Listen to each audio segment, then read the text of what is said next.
UP 2022 चुनाव पर बात करने के लिए मेरे साथ AIMIM के प्रदेश अध्यक्ष हैं जिनसे असदुद्दीन ओवैसी पर अभी कुछ दिनों पहले हमला हुआ था, उस पर भी बात करेंगे। शौकत साहब, पहले तो ओवैसी साहब पर जो हमला हुआ था उस पर क्या कहना चाहेंगे?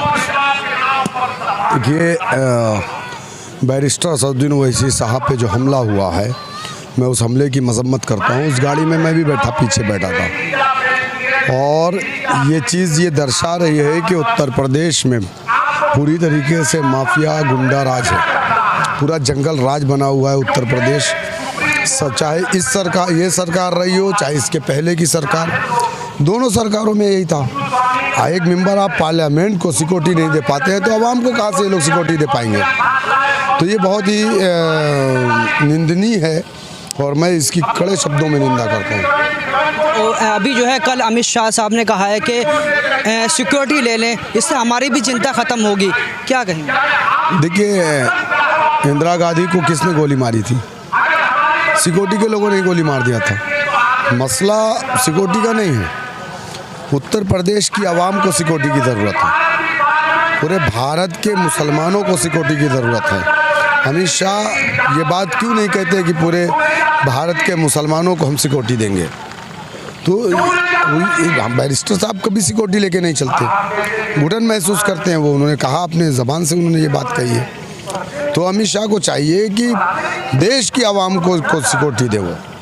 अच्छा, नसीमुद्दीन सिद्दीकी कांग्रेस के नेता कह रहे हैं ये सिर्फ पॉलिटिकल माइलेज के लिए था और ये सिर्फ जो है प्री प्लान था। देखिए, नसीमुद्दीन सिद्दीकी को मैं कभी नेता नहीं माना आज तक।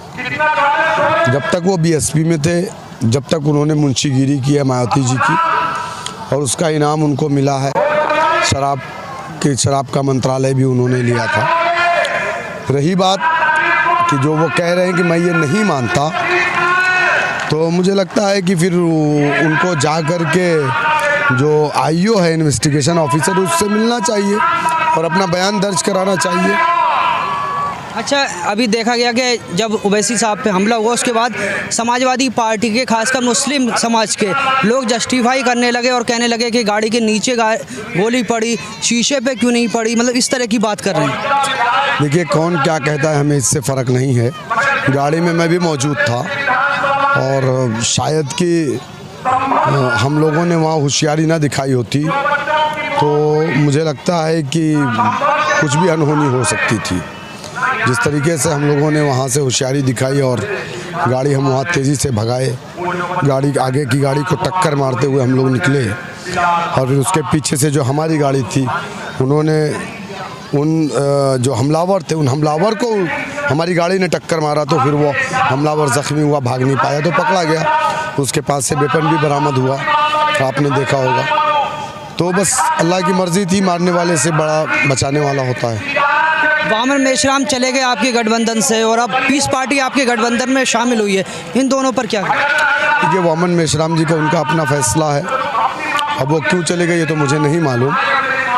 और रही बात पीस पार्टी की, तो अभी ऑफिशियल इस तरीके का कोई स्टेटमेंट बाबू सिंह कुशवाहा जी का तो नहीं आया है, लेकिन हाँ कुछ इस तरीके की बातें बाबू सिंह जी कुशवाहा जी से चल रही थी।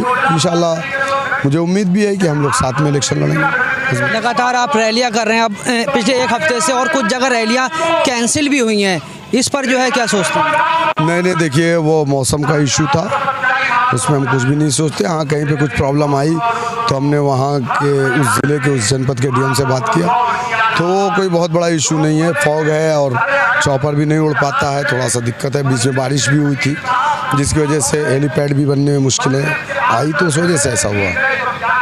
यूपी में जो है आपकी पार्टी पे इल्ज़ाम लग रहे हैं, आपकी पार्टी के ज़िला अध्यक्ष थे कुंवर जामी बाराबंकी के, वो इल्ज़ाम लगा रहे हैं कि पार्टी जो है टिकट के लिए पैसा मांग रही है। देखिए, वो इल्ज़ाम तो लगाने वाले लगाएंगे। जामी साहब बाराबंकी के ज़िला सदर है हमारे, और वो परमानेंट नहीं थे, हमने कार्यवाहक उनको बनाया था। वो 25 साल BSP में रहे हैं, तो उनकी जो मानसिकता है, जो ज़हनियत है, वो बहुजन समाज पार्टी की ज़हनियत है। तो चूँकि वहाँ पर टिकट खरीदे बेचे जाते थे 2 करोड़ 3 करोड़ 4 करोड़ में, जैसा आप जानते हैं, तो उनको ऐसा महसूस हो रहा है। हाँ, हम लोगों ने ये ज़रूर कहा था कि भाई हम आपसे कुछ भी नहीं, हम आपको बी फॉर्म देने को तैयार हैं, क्या आप चुनाव लड़ सकते हैं। एलईडी वैन है, उसका किराया आपको देना पड़ेगा, हम आपको वैन देंगे। चॉपर आएगा, चॉपर का किराया आपको देना पड़ेगा।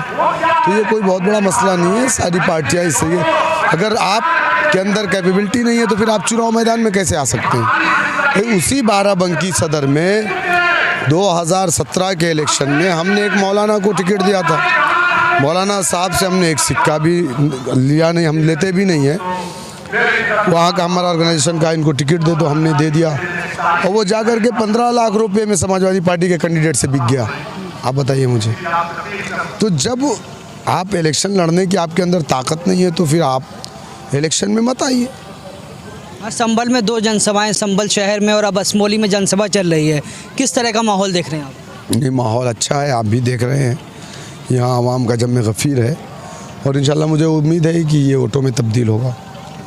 परसों 10 तारीख को पहले चरण की जो मतदान है, जो AIMIM के व्यूअर देख रहे हैं उनको क्या मैसेज?